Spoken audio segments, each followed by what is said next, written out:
I do have a question because I feel like yeah, go ahead. I feel like your audience is going to be able to answer this question. Absolutely. Because my audience is predominantly black. We all have this question.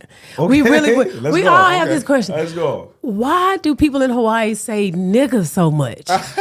Damn. I was going to ask you that. Look, why are you asking me that? I don't know why y'all say it. Why they say it so I much? was going to ask your take on nigga. Yeah. And your use case. Yeah. But okay, can we talk about this? Yeah. I think it's no, we can't talk about this. No, we absolutely because can. I'm like, your audience would know. Look, my audience, we're like, we're all wondering. I think if anyone, I'd be a great person to speak on this, especially to a fellow black person that's curious about why that word is used. So much the kids use it, adults use it. It's just like very nonchalant with it. Because media has flooded our minds and our culture with that. Every single song you listen to from these artists that these kids look up to glorify guns. Yeah. And there's nobody really policing the use of the word. That's where I want to get to. There's no policing of the word here because in any culture,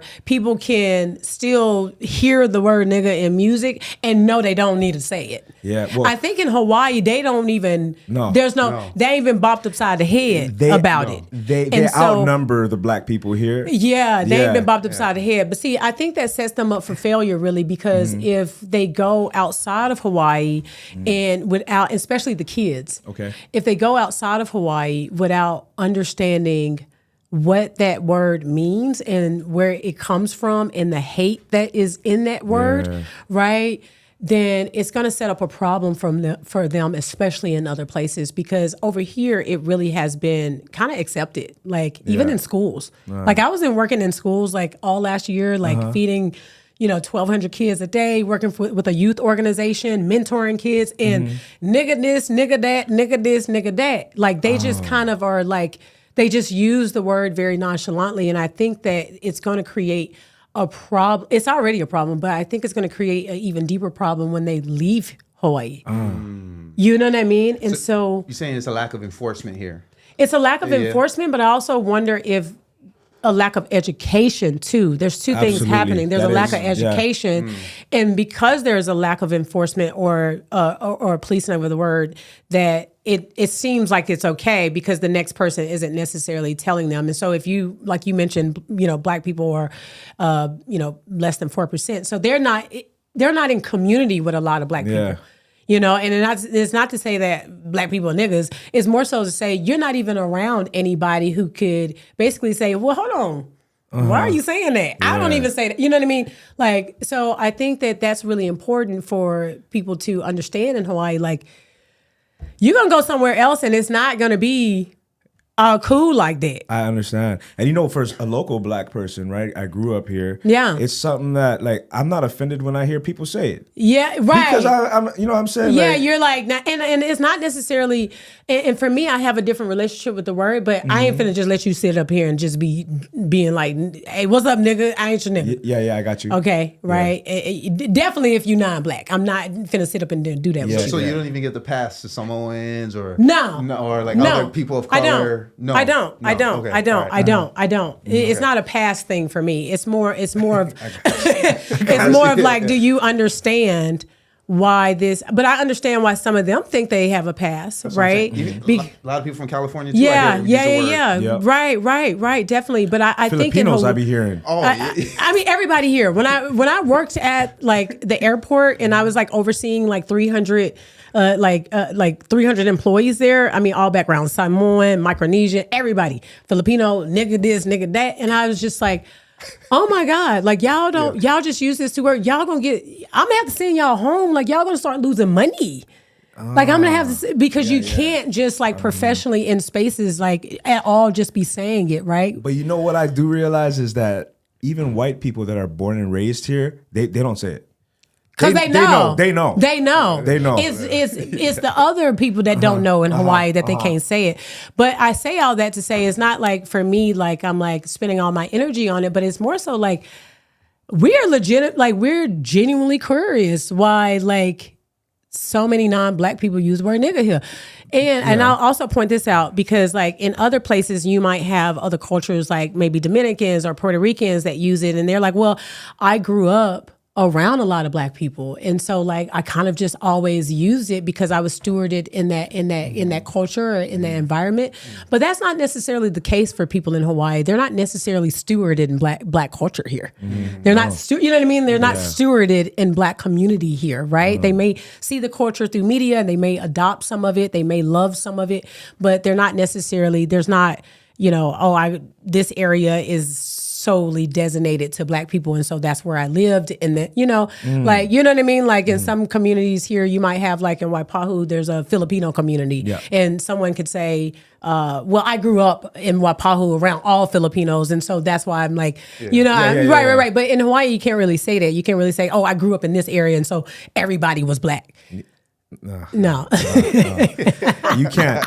Well, you know. You know what I mean? Like, but I think it's important for kids I think it's important for the adults really to understand, like, as they're using it here and normalizing the usage of it, they give permission to kids to use it. Absolutely. Right? And so when they're using it in school or using it in different spaces, and especially as Hawaii continues to be diversified, like it's going to really pose a huge problem when you start to have kids that, are like, hey, don't call me no nigga. Like I'm starting to beating the brakes off people. You know what I mean? Like, because that they may be coming from a different experience and saying, no, you can't call me that. Right. What about your literally African parents? What's their take? Like my African parents, like my mom didn't use that word, but I mean I grew up in the hood, so people use it. I mean where I'm from, and I might use it. Just to be completely honest. It's not something that just like rolls off my tongue. It might be something like, a homie might text me some stuff and I'll be like, nigga. Like what?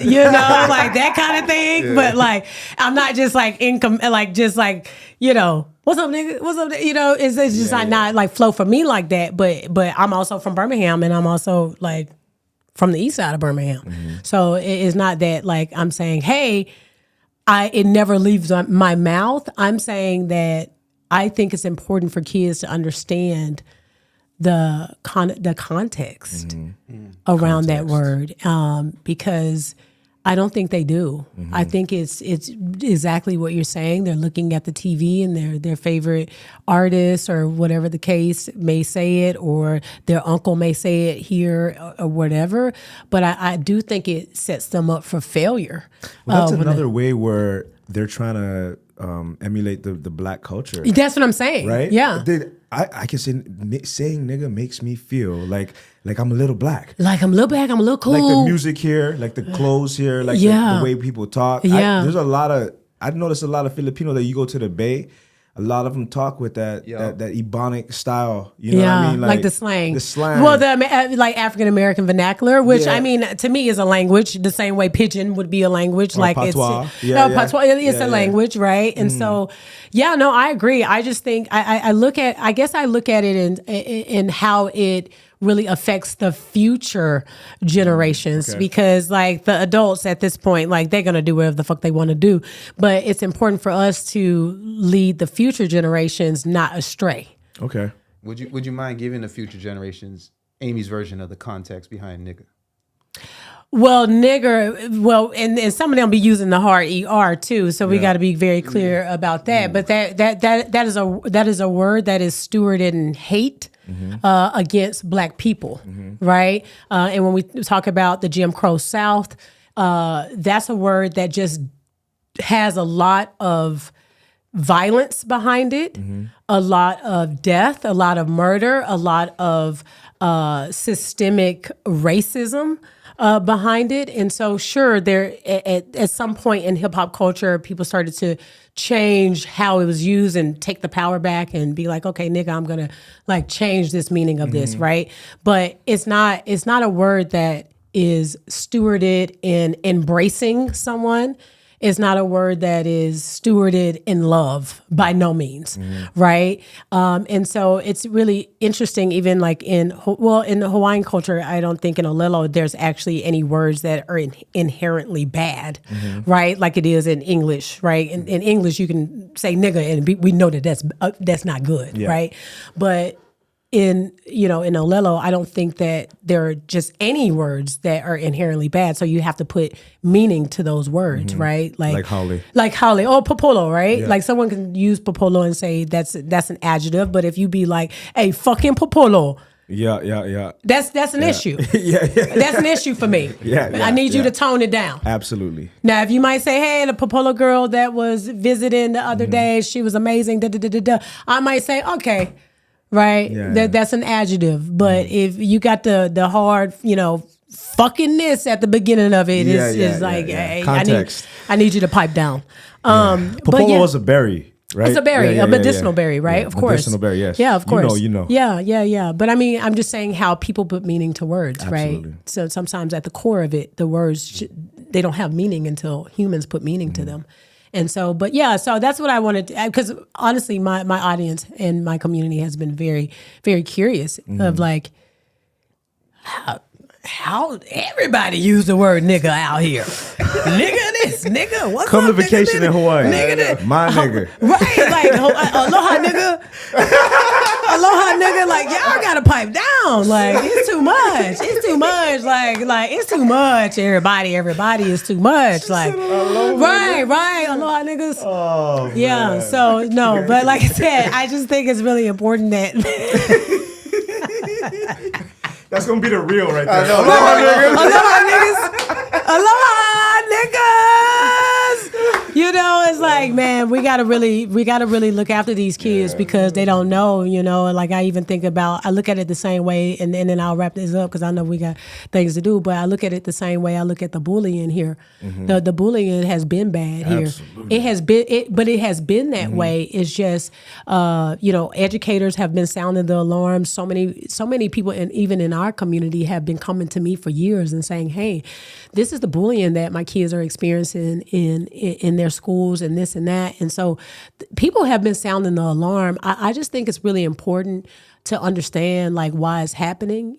Some of these kids at the end of the day, they are missing love. Yeah. They are missing love.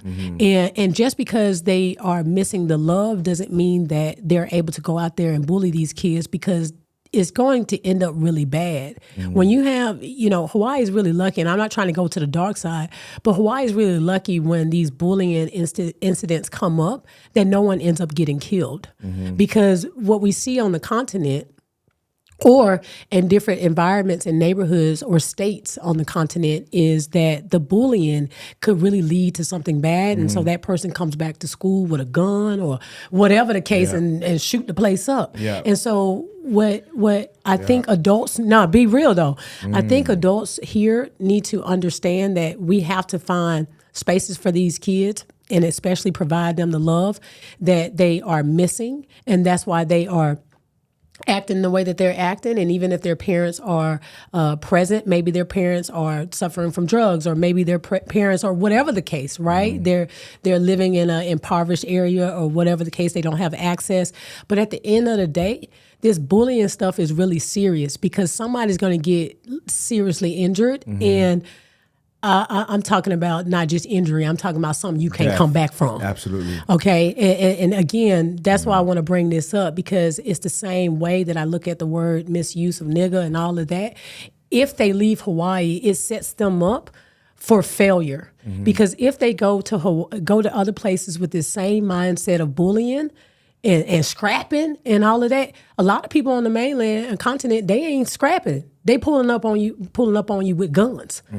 You're not finna bully me. Yeah. Okay. So I want people to know that like Hawaii is very lucky in a way of they still have an opportunity to turn it around. Because it's already headed that way with the gun violence. Yeah. There's kids with guns out there, and kids are shooting kids right now. So, I mean, I know America's #1 in terms of mass shootings. Yeah. You don't see that nowhere else really in the world. It's American. Yeah. Right. And Hawaii is a part of America now. And